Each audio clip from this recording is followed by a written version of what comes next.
నమస్తే. ఇప్పుడు ప్రెజెంట్ మనం అంబర్‌పేట దగ్గరున్నాం. మన వెనుక కనపడతా ఉన్నటువంటిది ఇదంతా గూడా మూసీ నది. అయితే గతంలో ఈ సంబంధించినటువంటి మూసీకి పక్కన ఉన్నటువంటి చాలా ఇండ్లకి గూడా ఇది బఫర్ జోన్‌లో ఉన్నాయి. ఎఫ్‌టీఎల్ పరిధిలో ఉంది.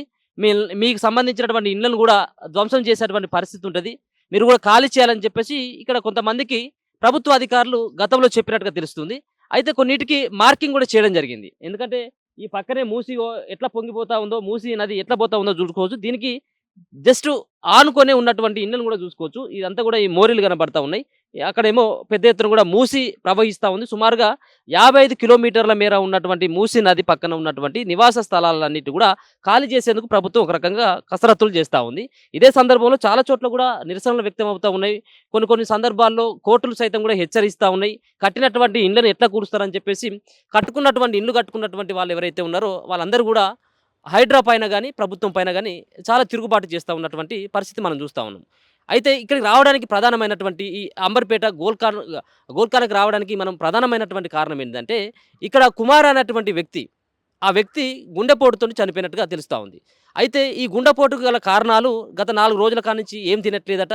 మరో పక్కన అధికారులొచ్చి ఈ సంబంధించినటువంటి ఏరియాలో ఇప్పటికే కూల్చివేస్తామని చెప్పేసి గతంలో చెప్పడం. మరొక పక్కన ఆయన పనులకి వెళ్తున్నటువంటి దశలో కొన్ని చోట్ల కూల్చివేతలు జరుగుతా ఉంటే, మరొక పక్కన ఇంట్లో టీవీ పెట్టుకున్న పక్క వాళ్ళు చెప్పినప్పుడు కూడా అదే సందర్భంలో కుటుంబ సభ్యులతోటి ఇదే డిస్కషన్ చేసుకునేటటువంటి ఆహ్, ఇదే సంబంధించినటువంటి అంశాన్ని వాళ్ళ కుటుంబ సభ్యులతోటి తెలియజేసేటోడట. అయితే అందుకోసం అని చెప్పేసి 4 రోజుల కానించి ఏం తినక ఈరోజు ఉదయం గుండెపోటుతోటి ఈ ఇల్లుకు పోతదన్నటువంటి ఒక బాధ మీద ఆయన చనిపోయినట్టుగా తెలుస్తా ఉంది. వాళ్ళందరూ కూడా అదే చెప్తా ఉన్నారు. ఇక్కడ కనబడతా ఉన్న ఇండ్లు అయితే మనకు కనబడతా ఉన్నాయి కదా! ఈ ఇండ్లే. ఇదైతే గోల్కానా ప్రాంతంలో ఉన్నటువంటి అంబర్‌పేటకొస్తది ఇదంతా కూడా. ఇది తులసిరామ్ నగర్, న్యూ తులసిరామ్ నగర్ అని చెప్పేసి ఈ సంబంధించినటువంటి ఏరియాలో కనబడతా ఉన్నటువంటి ఇండ్లు. ఇక్కడే మూసి కనబడతా ఉంది. మూసి పక్కన ఉన్నటువంటి ఇక్కడ రేకుల షెడ్డు కనబడతా ఉంది. చాలామంది అంటే ఇది కేవలం నిన్న ఇయ్యాల ఏర్పాటు చేసుకున్నటువంటి ఈ గృహాలు గాదు, నివాస సముదాయాలు గాదు. ఇది చాలా రోజుల కానించి ఉన్నటువంటి ఈ ఏరియాలో చాలా రోజుల కానించి, చాలా ఏండ్ల కానించి గూడా ఇక్కడే స్థిర నివాసం ఏర్పాటు చేసుకున్నటువంటి చాలామంది గూడా బాధితులున్నారు. అంటే 1, 2 ఫ్లోర్‌లేసుకొని ఇక్కడ ఎప్పుడు గూడా మరి ఈ మూసి పక్కన ఉన్నప్పుడు గూడా ఎవరికి గూడా ఇంకా ఇక్కడికైతే నీళ్లు రాలేదు. కానీ కూల్చివేస్తామని చెప్పేసి చెప్పడంతోటి కొంత భయమైతుందన్నటువంటి అంశాన్ని గూడా చెప్తా ఉన్నారు. మీరు ఎన్ని రోజులైతుందమ్మా ఇక్కడ ఉండబట్టి? చానేండ్లయింది. ఆ! అక్కడ ఒక కుమార్ అన్నటువంటి వ్యక్తి కూడా చనిపోవడం జరిగింది గదా! ఏంటిది అది హార్ట్ అటాక్ వచ్చి? హార్ట్ అటాక్ ఆ! వచ్చింది. ఎందుకని? హార్ట్ అటాక్ వచ్చి చనిపోయింది. ఇండ్ల గురించి ఆలోచన చేసి టెన్షన్ పడి చచ్చిపోయిండాయన. ఆ! ఆడికి పో సూత్తరు ఆ! ఆడున్నారు చూడు. ఇంతకుముందు మీ ఇక్కడికి ఎవరైనా వచ్చిండ్లా? అధికారులు ఏమన్నా ప్రభుత్వ అధికారులు వచ్చి ఏమన్నా మీ ఇండ్లు ఖాళీ చేయాల్సొస్తది మీరని ఏం చెప్పేసి రాలే. అడగలేదు. రాలే. రాలే. ఏం అడగలేదా? ఏం ఆ! అడగలే. మార్కింగ్ బి ఎయ్యలే ఇక్కడ. మరి మార్కింగ్ చేయముందుకు మరి ఆయన ఇండ్లు ఎట్లా కూలుతదని చెప్పేసి టెన్షన్ పడి ఆ! ఆడ ఈడ చెప్తుంటే ఈయన్ని ఆ! అట్లా టెన్షన్ పడి చచ్చిపోయిండాయన. ఓకే. ఓకే. చూస్తా ఉన్నాం గదా! అంటే కొన్నిటికి మార్కింగే లేదు. ఆ అమ్మ చెప్తున్నట్టుగానే మరి ఇక్కడైతే కొన్ని నోటీసులు ఒక పక్కనేమో అటు సైడ్ ఏమో కొన్ని మార్కింగ్ చేసినట్టుగా కొంతమంది చెప్తా ఉన్నారు. ఇటు సైడ్ అయితే మాత్రం మార్కింగ్ చేయలేదు. ఇది కేవలం మరి దానికి ఆనుకొని ఉన్నటువంటిదే ఇదంతా కూడా. మరి కొంతమందికి నోటీసులు కూడా ఇవ్వలేదు. మాకు అధికారులు కూడా వచ్చి ఏం చెప్పలేదు. కానీ ఆయన ఇక్కడ సంబంధించినటువంటి వార్తలిని ఆయన కొంత మనోవేదనకు గురై ఆయనకు హార్ట్ అటాక్ రావడం జరిగిందని చెప్పేసి ఆయన చెప్తా ఉన్నటువంటి అంశాన్ని కూడా చూసుకోవచ్చు. ఇంకా సంబంధించినటువంటి ఈ ఇండ్లన్నిటిని కూడా మరి కూల్చేస్తామని చెప్పేసి ఒక భయంతోటి ఆయనకు 3, 4 రోజుల కాడ్నుంచి ఆయనకు హార్ట్ అటాక్ వచ్చిందని చెప్పేసి చెప్తా ఉన్నారు. ఇవన్నిటి కూడా ఇండ్లకు సంబంధించినవి చూసుకోవచ్చు. ఇంటి నంబర్‌లున్నాయి. అలాగే నాలా కలెక్షన్స్ ఉన్నాయి. అంతేకాకుండా వీళ్ళు కరెంట్ బిల్లు కడతా ఉన్నారు. రోడ్ల సౌకర్యం ఉన్నది. అన్నీ ఉన్నాయి. అన్ని పర్మిషన్స్ కూడా వీళ్ళందరికీ కూడా ఉన్నాయి. కానీ ఇది కూల్చొద్దు. అది ఇక్కడ ఉన్నటువంటి ప్రభుత్వానికి విజ్ఞప్తి చేస్తా ఉన్నాం. చాలా ఏళ్ల కాడ్నుంచి ఇదే ఏరియాని నమ్ముకొని ఉన్నాం కాబట్టి వీటిని కూలిస్తే మాత్రం మేము తిరుగుబాటు మాత్రం చేయక తప్పదని చెప్పేసి ఇక్కడ ఉన్నటువంటి ఈ కాలనీ వాసులు ఎవరైతే ఉన్నారో గోల్కొండకు సంబంధించినటువంటి తులసిరామ్ నగర్ సంబంధించినటువంటి ప్రజలైతే మాత్రం చెప్తా ఉన్నారు. ఒకసారి వాళ్ళు ఏమనుకుంటా ఉన్నారు అన్నటువంటి అంశాన్ని కూడా ఒకసారి తెలుసుకున్నటువంటి ప్రయత్నం చేద్దాం. ఒకసారి చూడొచ్చు. ఇదంతా కూడా ఇండ్ల పక్కనే ఉన్నటువంటి మూసి మనకు ఎంత క్లియర్‌గా కనబడతా ఉందో తెలుస్తా ఉంది. అయితే ఈ మూసి సుందరీకరణ కోసమే మూసి పక్కన ఉన్నటువంటి సుమారుగా 12-15 వేల గృహాలని కూడా మరి ఇక్కడి నుంచి మారుస్తాం. ఇక్కడి నుంచి వీటన్నిటి కూడా తీసేసి ఈ సుందరీకరణ చేయాలి. ఈ మూసిని 55 కిలోమీటర్ల మేర ఉన్నటువంటి ఈ మూసిని సుందరీకరణ చేసి ఇక్కడ ఈ నగరాన్ని అభివృద్ధి చేయాలన్నటువంటి ఒక దృక్పథంతోటి మాత్రమే మేము ఇళ్లను ఖాళీ చేపిస్తా ఉన్నాం. వీటన్నిటిని కూడా కూల్చివేస్తా ఉన్నాం. అంతేకాకుండా ఎవరైతే ఇండ్లు కోల్పోతున్నటువంటి వాళ్ళు ఉన్నారో వాళ్ళకి వేరే చోట మేము డబుల్ బెడ్రూమ్ కూడా ఇళ్ళని కూడా కేటాయించేందుకు ప్రభుత్వం కూడా సిద్ధంగా ఉందని చెప్పేసి ఒక పక్కన చెప్తా ఉన్నారు. హైకోర్టు సైతం కూడా హైడ్రా కూల్చివేతల పట్ల సీరియస్‌గా ఉన్నటువంటి సంఘటన కూడా మనకు తెలుసు. అయినప్పటికి కూడా చాలామంది ప్రజల్లో హైడ్రా ఎప్పుడొస్తదో, కొంతమందికేమో మూసి పక్కన ఉన్నటువంటి వాళ్ళకి మరి ఎప్పుడొచ్చి కూలుస్తారో, ఎప్పుడొచ్చి నోటీసులు ఇస్తారో అన్నటువంటి భయం కూడా కొంతమందికున్నది. చూద్దాం మరి వాళ్ళు ఏమనుకుంటా ఉన్నారు. ఈరోజు ఆయన హార్ట్ అటాక్ తోటి చనిపోవడానికి ఉన్నటువంటి కారణాలేంది, ఆయన ఎందుకోసం చనిపోవడం జరిగిందన్నటువంటి అంశాలను కూడా ఒకసారి వాళ్ళని అడిగి తెలుసుకునేటువంటి ప్రయత్నం అయితే చేద్దాం. ఏమన్నాడు అన్న లాస్ట్‌గా మీ ఫాదరు ఏమని చెప్పిండు? ఎందుకోసం హార్ట్ అటాక్ వచ్చిందని అనుకుంటావు? ఇండ్లు పోతున్నాయి అని అంబులెన్స్లో పోయేటప్పుడు అన్నాడు. ఏమి పోవు అని మేము చెప్తే నమ్మతలేడు. ఇక కొద్దిగా బాగా స్ట్రోకింగ్ ఎక్కువ అయింది. ఏం పోవు అన్న ఇంట్లో ఎవరో చెప్పిర్రంట, ఇండ్లు పోతాయి, హైడ్రా గుల్స్ చేస్తారంట. ఆయన మేస్త్రి పని చేస్తాడు, చూస్తూ ఉంటాడు కదా. మన ఇక్కడ ఏమంటారు చెదరగడ్డ కాడ డౌన్లో కూలగొట్టేస్తారు కదా, ఆ ప్రకారంగానే పోతాయి. నేను మేస్త్రిని, నాకు తెలియదు అన్నట్టు మాట్లాడిండు. మాట్లాడుకుంటా మధ్యలో హాస్పిటల్కి ఇట్లా ఎంట్రీ అయినాము, ఈ గుండెని పట్టుకొని గిలగిల కొట్టుకొని చనిపోయిండు. అంటే నిన్న ఇక్కడ ఈ ఏరియాకి వచ్చిండు కదా, కేటీఆర్ కూడా వచ్చిండు కదా నిన్న. ఏమన్నా నిన్న ఆయన మాటలకి ఇట్లా విన్నాడా? విన్నాడు, మాటలు విన్నాడు కానీ మాట్లాడదాం అనుకోడు ఈయన ఇట్లా. కానీ ఇక జర ఆయన చూసి ఉండు 4-5 రోజుల నుంచి ఏం తింటలేడు, ఏం ఫుడ్ ఇట్లా ఏం తీసుకుంటలేడు. టెన్షన్తో ఏమొద్దు నాకు, నేను తినా అన్నట్టు. నువ్వు ఇప్పుడు నీ ఒక్కని గురించి ఆపుతారా డాడీ, ఆ కూలగొడుతూనే ఉంటారు అంటే వినలేదు. బాగా టెన్షన్ పెట్టుకుండు. మీకు ఇండ్లు పోతే మీకు ఇంకేడుందిరా గతి ఏడలేదు అన్నట్టు మాట్లాడిండు. అంత ముందు నెక్స్ట్ డేనే ఆ మాట మాట్లాడిండు. ఎందుకు మరి మీకు ఆల్రెడీ నోటీస్ ఇవ్వలేదు, ఇంటికి మార్కింగ్ చేయలేదు, మీ ఇల్లు పోతే అని కూడా ఎవరు చెప్పలేదు కదా? నోటీసు ఇవ్వలేదు అంటే మాకు మార్కింగ్ వేసి వేయరు సార్. ఇక ఇట్లా లాస్ట్లో బ్లూ కలర్ మార్కింగ్ వేసిర్రు. ఇది ఏమంటారు ఎఫ్టిఎల్ జోన్, బఫర్ జోన్ అని చెప్పారు. ఎఫ్టిఎల్ పోయినాక బఫర్ ఏం చేస్తారు సార్, దాన్ని ఇట్లా కూలగొడతారు కదా. మా ఇంటి పక్క ఇంటికే వేసిర్రు మార్కింగ్ ఎఫ్టిఎల్ అని ఆడదాకా. ఇక దానికి వేసినాక మాదేముంటుంది సార్? అదే ఇప్పుడు చెప్పేదా మరి మీకు మన ఇల్లు కూడా పోతుంది, ఇల్లు మనది ఇట్లా పోతుంది, మీరు ఏడుంటారు, డబుల్ బెడ్రూమ్ మీకు ఏం సరిపోతాయి, అదే మాట్లాడేది. మేము ముగ్గురం అన్నదమ్ములము. ముగ్గురు అంటే ఇక్కడ నాకైతే 27 ఏజ్. మా అమ్మ వాళ్ళు పెళ్ళైన కొత్తలో వచ్చారు. నేనైతే 27 సంవత్సరాలు, దగ్గర దగ్గర 30-35 సంవత్సరాలు నుంచి ఉంటున్నాం. మా పాప, మా వైఫ్. మీరేమని చెప్తారమ్మా? మీకు ఏమైనా చెప్పిండా మీ మామయ్య గారు? మాతో ఏం చెప్పాను, వాళ్ళతోటే చెప్పాను. ఎందుకు ఎందుకు చనిపోయింది అనుకుంటాను? అంటే ఇంకా హౌస్ గురించే పోతాయి అంటున్నారు.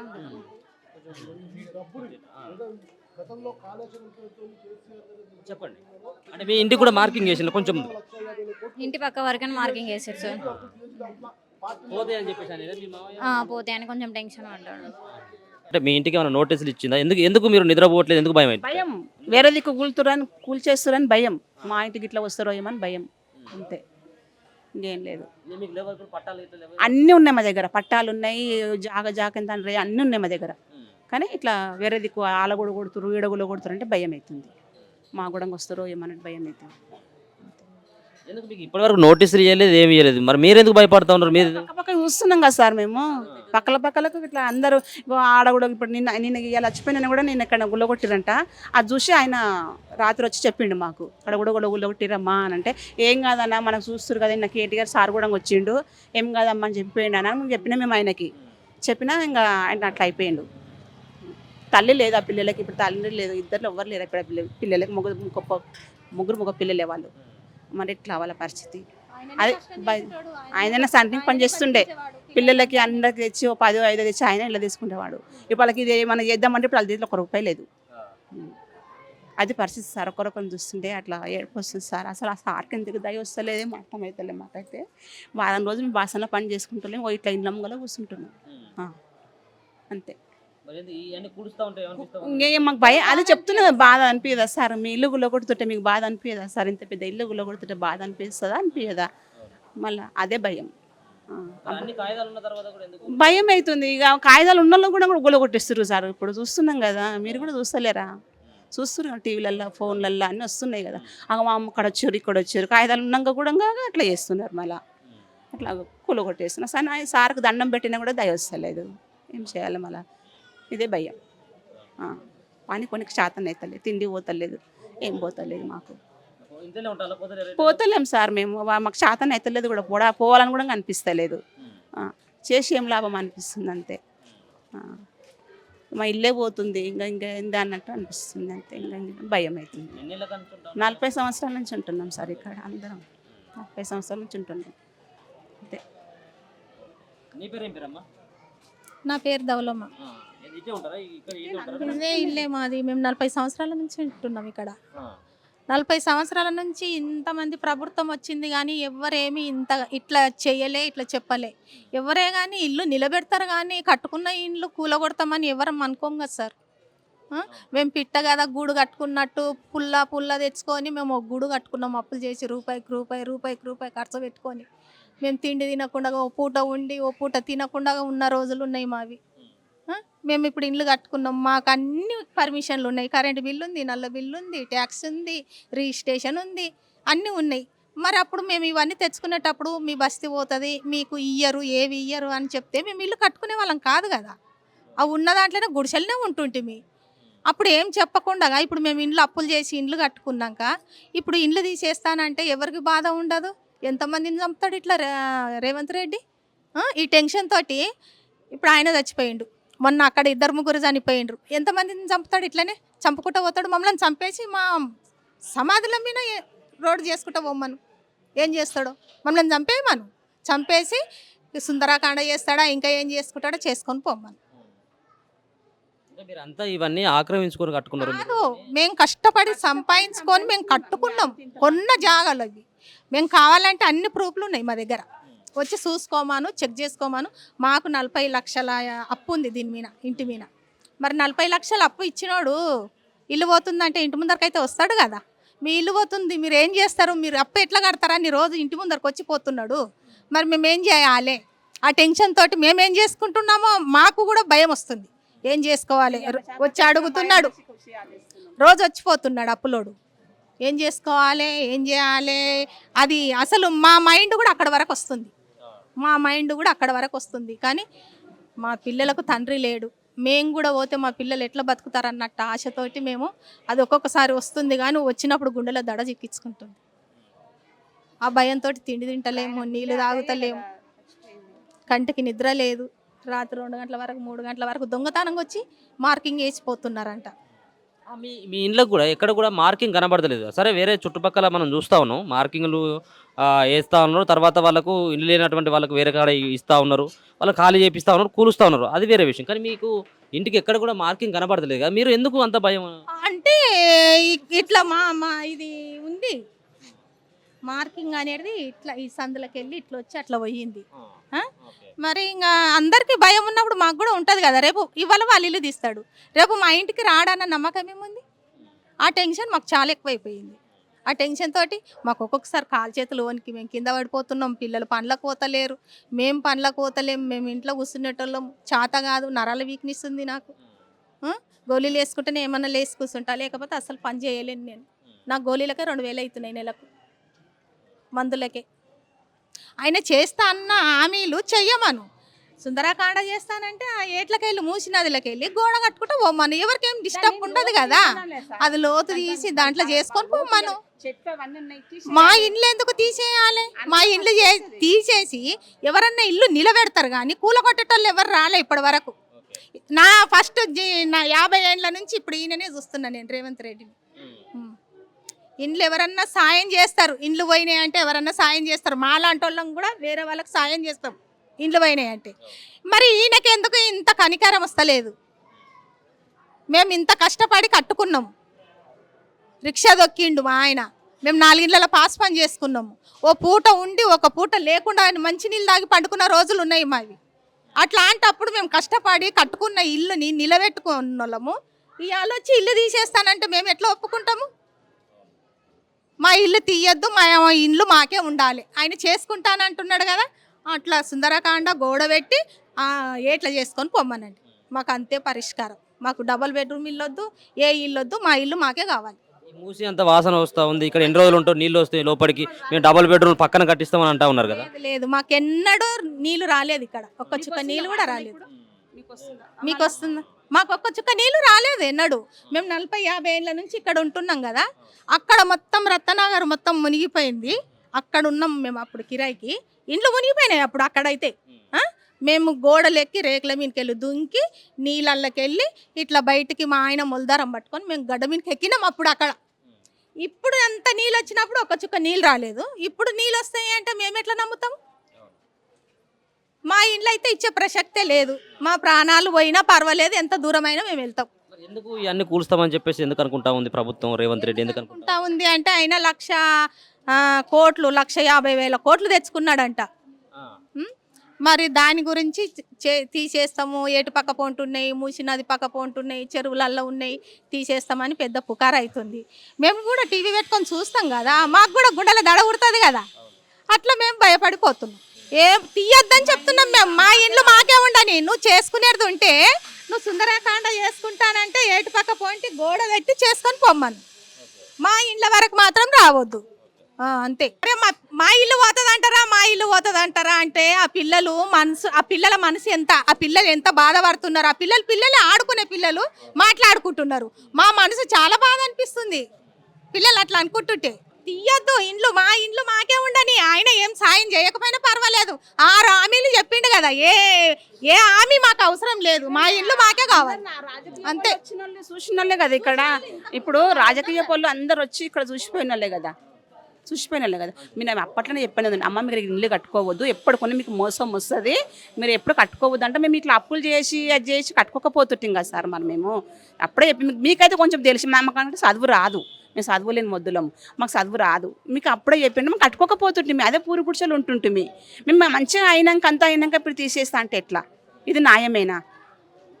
ఇప్పుడు అందరు రాజకీయ పనులు వచ్చి చూసిపోయినలే ఈ బస్సుని మొత్తము, అందరు వచ్చి చూసిపోయిందలే. అందులో ఎవరికన్నా ఒకరు తెలిసిన వాళ్ళు ఉండి అమ్మ మీరు ఇల్లు కట్టుకోకండి, అప్పులపాలు కాకండి, మీరు కష్టం చేసుకునేటోళ్ళు అంటే మేము అప్పులు తెచ్చుకోకపోతుంటే ఇల్లు కట్టుకోకపోతుంటే ఎట్లనో అట్లనే ఉంటుంటే కానీ అప్పులు తెచ్చుకొని లోన్లు తెచ్చుకొని అన్నీ తెచ్చుకొని ఇల్లు మంచిగా అయినాక కూలగొట్టేసి అంటే ఏం న్యాయం చెప్పండి సార్ మీరే చెప్పండి. అందరికి తెలిసిన విషయమే కదా ఇది. అప్పులు కట్టుకోవద్దమ్మా, ఎన్ని రోజులకు ఇట్లా ఉంది ప్రాబ్లం దీంది అని చెప్పాలి కదా, చెప్తే మేము కట్టుకోకపోతుంటాం కదా. ఇప్పుడు నువ్వే అంటుంటేవి అమ్మ మేము చెప్పినాం కదా అప్పుడు ఎందుకు కట్టుకున్నారు మీరు అని అంటుంటుంది, మాకు చెప్పలే కదా సార్. మరి అప్పు సప్పు చేసి పిల్లలు పెద్దోళ్ళు అవుతున్నారు, అప్పు సప్పు చేసి లోన్ తెచ్చుకొని కష్టపడి పుల్ల అట్లా రూపాయి జమ చేసుకొని అన్ని ఒక తాన పెట్టుకొని కట్టుకున్నాక కూల్ చేస్తా అంటే ఏమన్నా న్యాయమా సార్? మీరు చెప్పండి అంతే కదా. ఇప్పుడు ఒకసారి మీరు 4 కూరలు తింటుండొచ్చు సార్, మేము ఆడుకొచ్చుకొని ఒక్కొక్క కూర తింటాం. మేము కట్టిన బట్టనే కట్టుకుంటా అన్నీ చేసుకుంటా ఏం తినకుండా కడుపుకు తినకుండా సగం ఇళ్ళలో పని చేస్తాం. ఇప్పుడు పెడుతురా సార్, అన్నాలు పెడుతురా? ఇప్పుడు పెడతలేరు కదా. ఉపవాసం వండుకుంటా అని పని చేసుకొని తెచ్చిన బతికిన వాళ్ళం.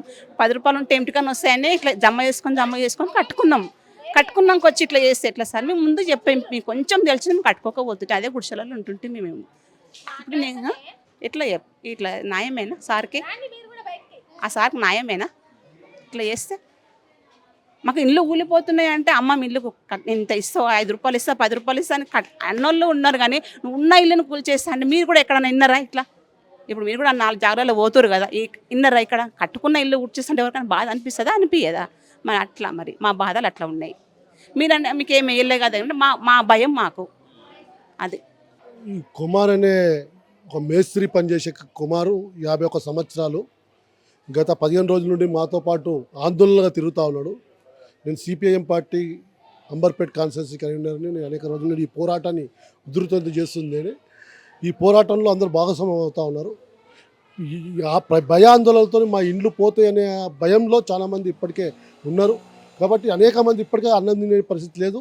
అట్లాగే ఆయన చెప్తా ఉన్నాం, మేము సన్యాసినం, ఇల్లు ఎక్కడ పోదు, మేము కాపాడదాం, పోరాటం చేద్దాం చెప్తా ఉంటే ఆయన చాలా రోజుల నుండి భయాందోళనకు గురై ఈరోజు చనిపోవడం జరిగింది. మేము ముఖ్యమంత్రి అని అడుగుతూ ఉన్నాం, ఇట్లా ఎంతమందిని చంపుతూ ఉంటాం? నీ నిర్ణయం వల్ల, అనోచిత నిర్ణయాల వల్ల ఒక ప్రాణం పోయింది, మొన్న ఒక ఆమె ఉరేసుకుంది. ఈ రకంగా అనేక మంది భయభ్రాంతులకు చనిపోయే పరిస్థితి కూడా ఉంది. కాబట్టి మీరు ఏదైతే మూసి ప్రక్షాళన, మూసి సుందరీకరణ చెప్తా ఉన్నారు, మూసి సుందరీకరణ, మా ఇండ్లు తీసి సుందరీకరణ చేయడం అంటే ఇంతకంటే దారుణమైన పరిస్థితి ఇంకోటి ఉండదు. ఎందుకంటే నువ్వు సుందరీకరణ ఎవరి కోసం చేస్తా ఉన్నావు? బడా పారిశ్రామికవేత్తలు, పెట్టుబడిదారులకు లేదా విదేశీయులను ఆకర్షించడానికి. ఓకే, మేము ఉన్న మూసిని అభివృద్ధి చేయండి, ఎంత ఉందో చాలా పెరుగుతుంది. కుంటలు అదైతే నీళ్ళు ఉంటాయి, కానీ మూసి 11 నెలల పాటు నిరంతరం ఏం నీళ్ళు ఉండవు. ఒక నెల పాటు భారీ వర్షాలు వచ్చినప్పుడే 1 రోజు 2 రోజులు 3 రోజులు వరదలు ఉంటాయి, అంతే. తర్వాత ఎప్పటికీ ఖాళీ ఉంటుంది. కానీ అయితే నువ్వు మూసిలో ఏదో బోర్డింగ్ పెడతా అంటున్నావు, బోర్డింగ్ పెట్టి డిప్ చేయి, లోపలికి డిప్ చేసి ఆ సుందరీకరణ చేయి. సుందరికి అట్లా చేసి ఏమని చేయలేదు, ఇక్కడ ఉన్న పేద ప్రజలతో కూర్చొని మాట్లాడలేదు, ఏం చేయలేదు. గత ప్రభుత్వం ఏదైతే నువ్వు ఏ ఇండ్లు తీస్తామని 28,000 ఏదైతే తీసిరో అవన్నీ నువ్వే ప్రకటన చేస్తున్నావు, ఆయనే చేసిండు, నువ్వు చేస్తున్నావు. కాబట్టి ఇద్దరి మధ్యలో ఎలాంటి తేడా లేదు. కాబట్టి మేము అడుగుతా ఉన్నాం రాష్ట్ర ముఖ్యమంత్రి గారికి, మీరు ఏదైతే నిర్ణయం తీసుకుంటారో ఆ నిర్ణయాన్ని వెంటనే వెనక్కి తీసుకోవాలి. ఈ చనిపోయిన వాళ్ళకు నష్టపరిహారం కూడా ఇవ్వాలని చెప్పి మేము డిమాండ్ చేస్తాము. మేము 5 ఏళ్ళు అయిపోయినాం, కొన్ని 5 ఏళ్ళు అయింది, కొన్ని కట్టుకున్నాం, తీసుకున్న సంవత్సరానికే కట్టుకున్నాం సార్. కట్టుకున్నాం కానీ అప్పులు చేసి కట్టుకున్నాం. మా అన్న అట్లనే మా ఆయన ఇల్లు రెడీ కాక తొలగానే చనిపోయాడు సార్. మా పిల్లలు చదువుకుంటున్నారు, కాలేజీకి పోతున్నారు. నేను అప్పు కట్టలేక ఇల్లు కట్టుకొని ఇంత ఇల్లు పాచి పని చేసుకుంటున్నాను సారు. అంతేగాని మేము ఇట్లా కూర్స్తారని మేము ఇట్లా అనుకోలేదు. ఎంత బాధ అవుతుంది, కూర్స్తామని అంటేనే బాధ అయిపోతుంది. ఏం చేస్తాం మేము, ఎక్కడ పోవాలి, ఎందుకు పోవాలి? ఎంత కష్టపడి ఎంత అది అవుతుంది, పైసా ఇప్పుడు కూడా పెడతామా? మేము కూడా పెట్టలేము సారు. ఎందుకు ఇంతగానం చేస్తున్నాం? ఎమ్మెల్యే అందుకే నా గెలిపించింది మేము ఓట్లేసి. అంతే సార్. అంటే మీకు ఆల్రెడీ మీకు మార్కింగ్ ఇట్లా మీ ఇల్లే కదా? మార్కింగ్ వేయలేదు, పూల కొడతామని అంటున్నారు. పూల కొడతామని అంటేనే మేము అందరం భయాలతోనే అది అయిపోతున్నాము. ఇక మంచి హార్ట్ అటాక్ వచ్చి చనిపోయిండు. మా ఇండ్లు పోతున్నామంటే ఎంత బాధ అవుతుంది మాకు. మేము ఎంత సంపాదించుకుంటే, ఎన్ని ఏళ్ళ కొరకు సంపాదించుకుంటే ఈ పైసా కూడా పెట్టుకొని ఇల్లు కొనుక్కొని కట్టుకున్నాం సారు. అదే సార్. ఇంకా మాకు తెలియదు సార్, మేము ఎవరి ఇళ్ళలో వాళ్ళు ఉంటాము. ఇంకా ఈ భయానికి నిద్రలు పోకుండా, తిండి తినకుండా ఏంది ఇది మా పరిస్థితి. పని కూడా వదలేము. పనికి పోతే బుక్కాడు తింటాము, పనికి పోకపోతే ఏం తింటాం సార్? తినలేము. అంతే సార్. నేను ఇక్కడికి వచ్చా కదా, కేటీఆర్ వాళ్ళు వీళ్ళు వచ్చిల్లు కదా, చెప్పిండ్రు. ఇక అది చెప్పిండ్రు, ఇంకా మీరు అది రానియకుండా అది అని చెప్పిండ్రు సార్. మరి ఎంత ఏం చెప్తాం మేము? ఇంకా వాళ్ళు చెప్పినట్టు చేసుకుంటే మనం ఎంత చెప్పినా వాళ్ళు చెప్పిపోతారు, వాళ్ళు చెప్పిపోతారు. రేపు ఉంటారా? వస్తారా? రారు కదా. తీసేస్తుంటే ఎవరు అడ్డం అవుతారు? ఎవరు అడ్డం కాదు సార్.